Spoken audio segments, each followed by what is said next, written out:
Good morning students. आज हम MSN में कार्डियोवास्कुलर सिस्टम की नेक्स्ट डिजीज़ पढ़ेंगे, रोमेटिक हार्ट डिजीज़, जिसको आरएचडी भी बोलते हैं। रोमेटिक हार्ट डिजीज़ क्या है? कार्डियोवास्कुलर सिस्टम की ही डिजीज़ है in which your heart wall is permanent damage.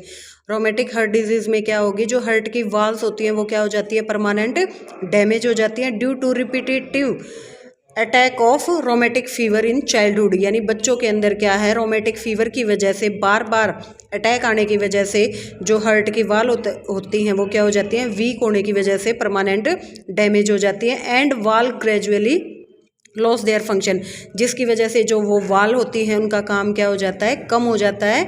Then start heart problem, और जिसकी वजह से बच्चों के अंदर हार्ट की प्रॉब्लम हमें ज़्यादा देखने को मिलती है, उसी को हम क्या कहते हैं, रोमेटिक हार्ट डिजीज़। इसको पुअर पीपल की डिजीज़ भी बोलते हैं, क्योंकि पुअर हाइजीन की वजह से जो है ये गरीब लोगों के अंदर हमें ज़्यादा देखने को मिलती है। It is caused by streptococcus bacteria. ये किसकी वजह से होते हैं? स्ट्रेफिलोकोकस बैक्टीरिया की वजह से जो है रोमेटिक हार्ट डिजीज़ के अटैक जो है बच्चों के अंदर ज़्यादा देखने को मिलते हैं। समटाइम इस side effect appear in childhood.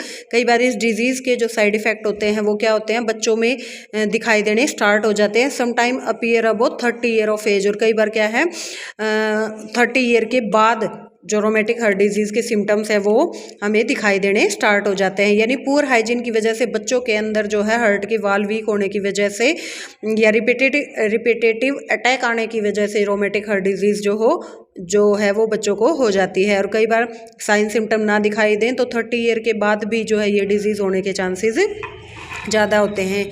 It is a treatmentable disease. ये क्या है? ट्रीटमेंटेबल डिजीज़ है, यानी इस डिजीज़ को जो है हम एंटीबायोटिक थेरेपीज़ के थ्रू जो है वो ट्रीट कर सकते हैं। जैसे इंजेक्शन है, पेनिसिलिन का है, पेंटाड्यूरिन का है।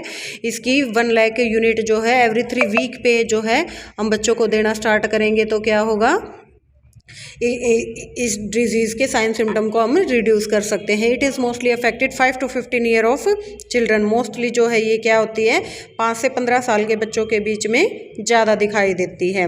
कॉजेज़ देखो इसके क्या क्या होते हैं। It is mostly affected due to poor hygiene and sanitation, यानी कि पुअर हाइजीन रखने की वजह से या इन्वायरमेंटल सैनिटेशन अच्छी ना होने की वजह से पुअर पीपल के अंदर हमें ये डिजीज़ ज़्यादा देखने को मिलती है। क्राउडेड एरिया, जहाँ पर भीड़ भाड़ के इलाके में जो लोग ज़्यादा रहते हैं झुग्गी झोपड़ियों में, उनके अंदर ये डिजीज़ ज़्यादा देखने को मिलेगी। वीक इम्यूनिटी पावर, यानी कि जिसकी वीक इम्यूनिटी पावर होती है उनके अंदर भी हमें जो है ये डिजीज़ ज़्यादा देखने को मिलती है। RHD it causative organism Streptococcus bacteria. इसके अलावा क्या है, स्ट्रेप्टोकोकस बैक्टीरिया की वजह से भी जो ये डिजीज़ है हमें बच्चों में और 30 ईयर के बाद मेल फीमेल में देखने को मिल सकती है। साइन सिम्टम इसके क्या होंगे? फीवर और वेट लॉस होगा। इसके अलावा फैटिक होगी, हाइपरटेंशन भी जो है वो हमें ज़्यादातर देखने को मिलती है। कॉम्प्लिकेशन क्या होगी इसमें? चेस्ट पेन होगा, हार्ट फेलियर और फाइनली डेथ भी हो सकती है पेशेंट की। लैब इन्वेस्टिगेशन बाकी जो हमने पढ़ी थी वो सारी हम करेंगे ही करेंगे। ऊपर लिखा हुआ है एंजाइना पेक्टोरिस या हाइपरटेंशन में जो हमने लैब इन्वेस्टिगेशन पढ़ी थी वो करेंगे। इसके अलावा एंजियोग्राफी, इकोग्राफी और इकोकार्डियोग्राफी भी, यानी ईसीजी भी करवाएंगे। इको और एंजियोग्राफी दोनों ही हम जो है रेडियोलॉजिकल एग्जामिनेशन जो है वो पेशेंट का करवाएंगे। नर्सिंग मैनेजमेंट में क्या होगा, जो हमने हाइपरटेंशन में पढ़ा था, स्टार्टिंग की डिजीज़ थी हमारी हाइपरटेंशन, वो हमने डिटेल से पढ़ी थी, वही नर्सिंग मैनेजमेंट होगी। इसके अलावा स्टार्टिंग के पॉइंट्स वही होंगे। हम मेडिकल मैनेजमेंट देखते हैं कि सबसे पहले हम क्या करेंगे, कार्डियक ड्रग देंगे पेशेंट को डॉक्टर की एडवाइस से, जैसे कि बीटा ब्लॉकर ड्रग होती है, एटिनॉल होती है या मेट्रोपेरालोल होती हैं। ठीक है, ये क्या होती हैं, बीटा ब्लॉकर ड्रग्स जो होती हैं वो क्या करती हैं, हार्ट की मसल्स को डायलेट करने का काम करती है। To give statins tablet, anticoagulant, digital diuretics, vasodilator, यानी कि ये सभी जो है हमारी मेडिकल मैनेजमेंट में आएंगी। या कैल्शियम चैनल ब्लॉकर जो ड्रग है वो हम पेशेंट को देंगे। वेसोडाइलेटर ब्लड वेजल्स होती हैं हार्ट की, उनको डायलेट करने का काम करेंगे। कैल्शियम चैनल ब्लॉकर भी क्या करेंगे, बीपी वगैरह को कम करने के लिए दी जाती हैं। डिजिटल में क्या होती हैं, जो कॉम्प्लिकेशंस आती हैं उनको कम करने के लिए दी जाती हैं। एंटीकोगुलेंट, जैसे कि ब्लड के अंदर क्लॉट वगैरह बने हुए हैं तो उसके लिए जो है हम एंटीकोगुलेंट ड्रग देंगे।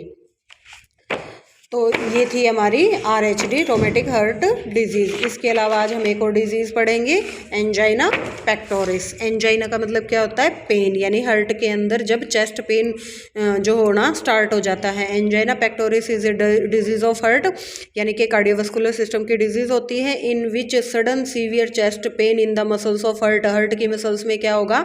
सीवियर पेन होना स्टार्ट हो जाएगा, जिसकी वजह से क्या होगा? चेस्ट के अंदर सीवियर कंडीशन में पेन स्टार्ट हो जाएगा due to obstruction of coronary artery. Angina pectoris होने का मेन कारण क्या होता है? जो कॉर्नरी आर्टरी होती है हार्ट की, उसके अंदर जब कोई ऑब्स्ट्रक्शन आ जाती है तो हार्ट की मसल्स में कॉन्ट्रैक्शन और रिलैक्सेशन, हार्ट की मसल्स को कॉन्ट्रैक्शन और रिलैक्सेशन करने में जब प्रॉब्लम आती है तो उसकी वजह से जब चेस्ट में पेन होना स्टार्ट हो जाता है तो उसी कंडीशन को हम क्या कहते हैं? Angina pectoris. Which supply blood, coronary artery which supply blood to the heart called angina pectoris, यानी कि कॉर्नरी आर्टरी का मेन काम क्या होता है? हार्ट में ब्लड की सप्लाई करना। जब उसी के अंदर ऑब्स्ट्रक्शन आ जाएगी तो हार्ट की मसल्स में क्या होगी? ब्लड की सप्लाई अच्छे से नहीं होगी, कॉन्ट्रैक्शन रिलैक्सेशन में प्रॉब्लम आएगी, जिसकी वजह से चेस्ट में पेन होना स्टार्ट हो जाएगा। उस कंडीशन को हम क्या कहेंगे? एंजाइना पेक्टोरिस कहेंगे। इसके एक नेक्स्ट डेफिनेशन और है, वो देखते हैं। Angina pectoris is a disease of your cardiovascular system in which reduce blood supply to your heart muscles due to blockage of blood vessels of artery and coronary, specially कौन सी artery? Coronary artery, and cause severe chest pain is called angina pectoris. यानी कि angina pectoris cardiovascular system की disease होती है। इसके अंदर क्या होगा? जो हार्ट की मसल्स होती हैं उनमें ब्लड की सप्लाई कम हो जाएगी। कारण क्या होगा? ब्लड वेजल्स के अंदर ब्लॉकेज होना, स्पेशली किस आर्टरी के अंदर? कॉर्नरी आर्टरी के अंदर, जिसकी वजह से जब हार्ट की मसल्स को ब्लड की प्रॉपर सप्लाई नहीं होती ब्लॉकेज की वजह से, तो चेस्ट में क्या होगा? सीवियर पेन होना स्टार्ट हो जाएगा। उसी कंडीशन को हम क्या कहेंगे? एंजाइना पेक्टोरिस बोलेंगे। It also called CAD। कई बार इसी डिजीज़ को हम क्या कह देते हैं? कॉर्नरी आर्टरी डिजीज़, यानी CAD भी जो है हमें इसी डिजीज़ को बोलते हैं। ये डिजीज़ अनदर किस नाम से आ सकती है आपके एग्जाम में? CAD, यानी coronary artery disease.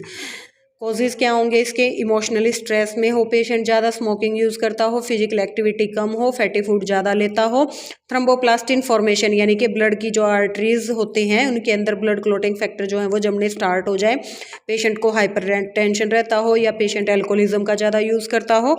Inflammation of coronary artery, coronary artery में क्या है? इन्फ्लामेशन या इन्फेक्शन हो गया है।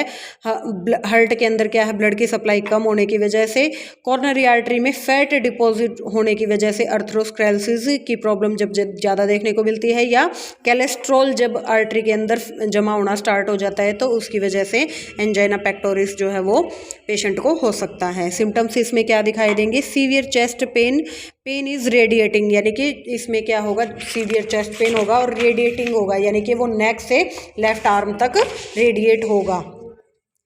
ड्राउजीनेस एंड एंग्जाइटी, पेशेंट को क्या होगा? चक्कर भी आएंगे, बहुत ज़्यादा स्ट्रेस भी रहेगा। The pain will be feeling upper abdominal side, और मोस्टली पेन जो क्या होगा? अपर एब्डोमिनल साइड में हमें ज़्यादा फील होगा। चेस्ट के अंदर टाइटनेस फील होगी, बहुत ज़्यादा अकड़न फील होगी।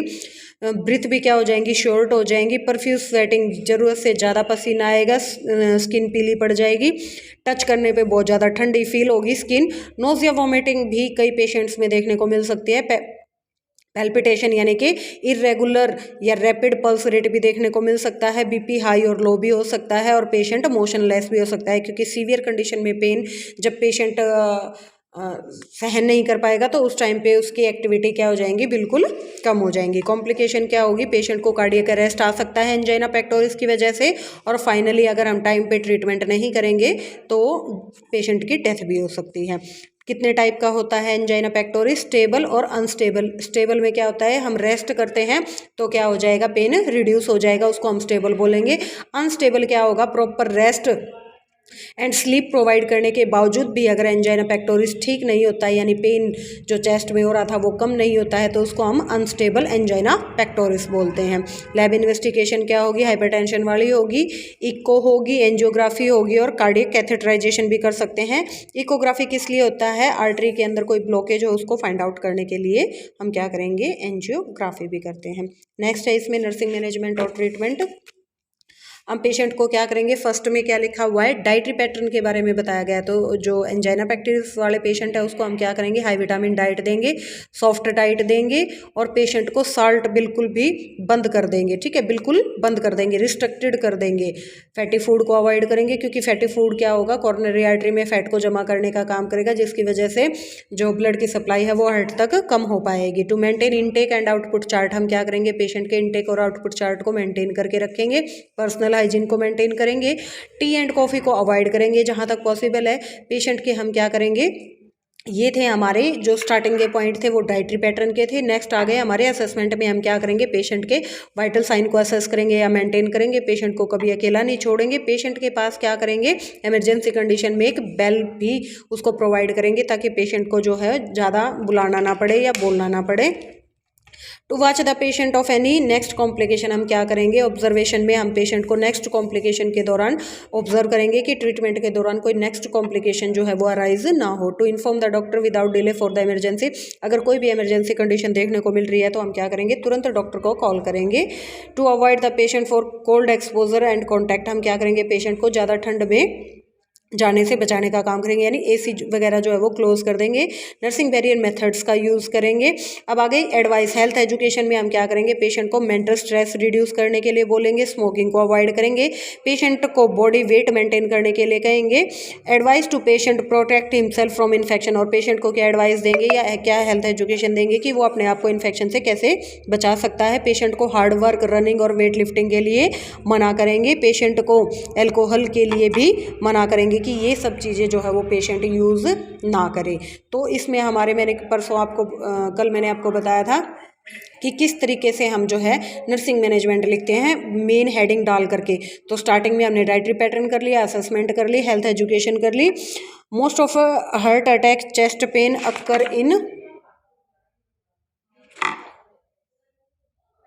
अक्कर इन एंजाइना पेक्टोरिस, यानी कि एंजाइना पेक्टोरिस में क्या होता है, पेशेंट को सीवियर चेस्ट पेन होता है।